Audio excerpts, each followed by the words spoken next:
नमस्कार मित्रों, शिव शक्ति ज्योतिष केंद्र में आपका हार्दिक स्वागत है। मैं आचार्य ओम प्रकाश शास्त्री पुनः एक बार आपका स्वागत करता हूं और आज आपके लिए लेके आया हूं एक और ज्योतिष का सूत्र, ज्योतिषीय नियम। क्या है? शुभ कर्तरी योग और पाप कर्तरी योग कैसे बनता है और इसका फल हमें क्या मिलता है। इससे पहले मित्रों एक बात आपको बताना चाहता हूं कि कोई भी योग ज्योतिष में आपकी जन्म पत्रिका में कोई भी अच्छा या बुरा, शुभ योग या दुर्योग विद्यमान हो तो किसी एक योग को लेकर के आप विचलित ना हो। एक योग को लेकर के पूरी पत्रिका विश्लेषण नहीं कर सकते हैं। ज्योतिष में और भी कई सारे योग हैं। मान ले आपकी पत्रिका में कोई बुरा योग है, भाग्यहीन योग हैं या सकट योग हैं या केमद्रुम योग हैं, और आपने इस योग को लेकर के पूरी पत्रिका शुभ फल को खराब कर दिया, यानी इस योग को लेकर के आप बैठ गए। ऐसा नहीं है। हमारी पत्रिका में और भी सारे योग होते हैं, तो सारे योगों को चेक करते हुए तब जाके हम किसी निष्कर्ष पर पहुंचते हैं कि ये फल कितना घटित होगा, उस योग का बलाबल कितना है। अच्छा योग है तो कितना बली है, बुरा योग हो तो कितना बली है। अच्छा, बुरा योग भी हो और अच्छा योग भी है, तो उस लगन पत्रिका में उस लगन के लिए क्या वो ग्रह सपोर्ट करता है, यानी उस लगन के लिए वो ग्रह कारक हैं या अकारक हैं, इसका भी विचार करना होगा। मान लें कि आप पत्रिका में सकट योग बना हुआ है और आपकी पत्रिका में गजकेसरी योग भी है, नहीं सकट योग बना हुआ है, फिर गजकेसरी योग तो नहीं बन सकता है। आपकी पत्रिका में सकट योग है और उसके साथ में राजयोग भी हैं, या महालक्ष्मी योग हैं, या महाभाग्य योग हैं, या पुष्कल योग हैं, और आपने वो सारे अच्छे योग को छोड़ करके सकट योग को जाना और उससे भयभीत हो गए, विचलित हो गए, और आप बैठ गए कि मेरी पत्रिका तो खराब है, सकट योग में हम को झेल रहे हैं, जीवन में कुछ नहीं हो सकता है। तो ऐसा नहीं है मित्रों। कोई भी अच्छा बुरा योग पूर्णतः फलित कब होगा, कैसे होगा, इसका विश्लेषण एक अच्छा दैवज्ञ ही कर सकता है। हाँ, उन योगों का फल आपको मिलता है, लेकिन कितना मिलेगा एक अच्छा ज्योतिषी आपको बताएगा। तो अच्छी जानकारी के लिए, अधिक जानकारी के लिए, जीवन में सटीक भविष्य फल जानने के लिए और पूर्ण समाधान के लिए एक अच्छा दैविक से अच्छे ज्योतिषी आप संपर्क करें और अपने जीवन को ज्योतिष के माध्यम से सुधारने का प्रयास करें। तो मित्रों आज बताते हैं आपको शुभ कर्तरी योग कैसा बनता है और पाप कर्तरी योग क्या होता है, कैसे बनते हैं, क्या इनका हमें फल मिलता है। तो मित्रों बताते हैं, यदि मान लिया हम लगन का विचार कर रहे हो और ये जानना चाहते हैं कि लगन के लिए क्या शुभ कर्तरी और पाप कर्तरी योग लगा हुआ है।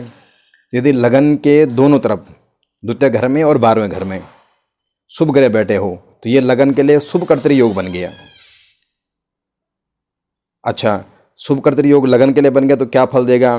तो ऐसे में वो निर्भय रहेगा, साहसी रहेगा, निरोगी रहेगा, वैभवशाली जीवन होगा, सुखी होगा, वैभव संपन्न होगा, शत्रुओं से हीन जीवन होगा, जीवन में सारी खुशियां मिलेगी। और दोनों तरफ यदि पाप ग्रह बैठे हो, लगन में यदि पाप कर्तरी योग लगा हुआ है तो रोगी, शत्रुओं से घिरा हुआ, अशांत चित्त, जल्दबाजी, जिद्दी, गुस्सा वाला, किसी काम का अच्छे से क्रेडिट नहीं मिलना, ये हम फल कर सकते हैं। लेकिन इसके साथ में और भी देखें कि क्या सस्टेस किस कंडीशन में है। यदि हम रोग का विचार कर रहे हैं, लगन का ही विचार कर रहे हैं, तो लगनेश कैसा है, लगन कैसे हैं, तो इन चीज़ों को जान करके तब हम इसका फल घटित कर सकते हैं। केवल शुभ कर्तरी और पाप कर्तरी से हम पूरी पत्रिका एनालिसिस नहीं कर सकते हैं, विश्लेषण नहीं कर सकते हैं। और मित्रों आपको बताते हैं कि ये शुभ कर्तरी और पाप कर्तरी सभी भावों में और सभी ग्रहों के साथ में लगता है। कैसे? मान लिया हमने चंद्रमा का विचार करना है, चंद्रमा आपका नवम में है और चंद्रमा से द्वितीय 10वां हुआ, 12वां अष्टम हुआ, तो चंद्रमा से मतलब ये अष्टम और दसम दोनों घर में यदि शुभ ग्रह हैं, चंद्रमा के लिए शुभ कर्तरी योग हो गया। तो चंद्रमा मनसो जाता, चंद्रमा हमारा मन है, चंद्रमा में शुभकर्तृ योग, चंद्रमा शुभकर्तृ योग में विद्यमान है, तो ऐसे समय हमारा मनोबल अच्छा रहेगा, सबका साथ मिलेगा, सपोर्ट मिलेगा, साहस की कमी नहीं रहेगी। जिससे हम हेल्प लेना चाहिए उसके मिलेगी, जिसको हम हेल्प करना चाहते हैं उससे हमें क्रेडिट मिलेगा, सम्मान मिलेगा। और बुद्धि विवेक ढंग से, मतलब मनोबल के साथ में हम कार्य को कार्यान्वित कर सकते हैं, सोच समझ कर कदम बढ़ा सकते हैं, दूसरों की हेल्प ले सकते हैं, दूसरों के साथ में मिलकर के कार्य कर सकते हैं। और यदि चंद्रमा पापकर्तृ योग में हो तो किसी के साथ नहीं मिलना, मानहानियाँ हो जाना, 24 घंटा गुस्से वाला प्रवृत्ति, और मन उदासीन, खिन्न, दुखी, इस प्रकार से चंद्रमा से विचार कर सकते हैं। पर ध्यान रहे कि इसी योग को लेकर के हम विश्लेषण न करें। इसके साथ में क्या चंद्रमा गज केसरी योग के साथ में है, क्या चंद्रमा को शुभ ग्रह देख रहे हैं, क्या अच्छा घर का मालिक है, अच्छे घर में बैठा हुआ है, लगने के साथ में मैत्री है नहीं, इन सब बातों को विचार करके तब जाके हम किसी निष्कर्ष पर पहुंचते हैं। ये तो आपके ज्ञान वर्धन के लिए हम इन योगों को आपके सामने पेश कर रहे हैं। और इसी प्रकार से यदि हम मान ले 10वें भाव का या फिर 11वें भाव का विचार करते हैं कि इन घरों में शुभ कर्तृ या पापकर्तृ लगा हुआ, तो यहाँ भी जान सकते हैं 10वें घर का चाहे ग्रह नहीं बैठा हो, लेकिन 10वें घर के द्वितीय और द्वादश यानी एकादश स्थान में या 9वें घर में दोनों तरफ शुभ ग्रह बैठे हैं, तो 10वें के लिए शुभ कर्तृ योग हो गया। तो 10वें के लिए शुभ कर्तृ का फल क्या है, 10वें भाव से हम क्या विचार करते हैं, पिता का क्या विचार करते हैं, अपने कार्य का, तो हम कार्य करने में सक्षम होंगे, कार्य करने में लोगों को सपोर्ट मिलेगा, पिता का साथ मिलेगा, पिता का स्वास्थ्य अच्छा रहेगा, पिता के मान सम्मान में वृद्धि रहेगी। इस प्रकार से जान सकते हैं। और 10वें भाव में दोनों तरफ पापकर्तृ योग हैं, दोनों तरफ पाप ग्रह हैं, तो पापकर्तृ योग हुआ, तो ऐसे में कारोबार में दिक्कत होगी, अड़चनें आएगी, जल्दबाजी में कार्य खराब हो सकते हैं, कार्य में मन नहीं लगेगा, कभी एक काम करके छोड़ के कभी दूसरे काम करना शुरू कर देंगे, इस प्रकार से चलेगा। तो ये शुभ कर्तृ और ये पाप कर्तृ योग सभी भावों में और सभी ग्रहों के साथ में लग सकता है, हम सबको जज कर सकते हैं।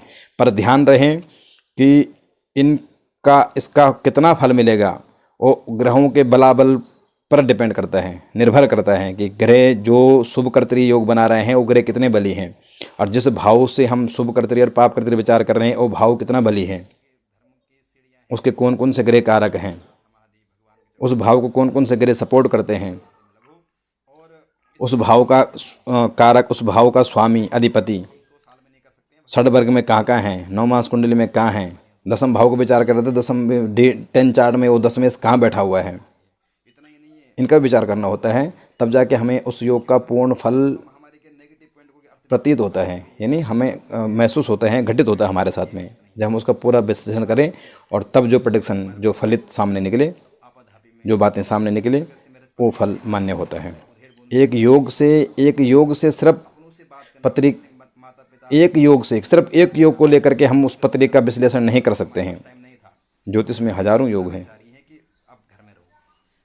तो अच्छा, ज्योतिषियों का भी आप ज्योतिषी हैं तो इन बातों को ध्यान रखें। आप ज्योतिषी नहीं हैं तो अच्छे ज्योतिष से मिल करके अपने बारे में अच्छी जानकारियाँ हासिल कर सकते हैं। ज्योतिषी सिर्फ इतना कर सकता है कि आपके जीवन में शुभ अशुभ घटनाक्रम को पूर्व अनुमानित करते हुए आपको सटीक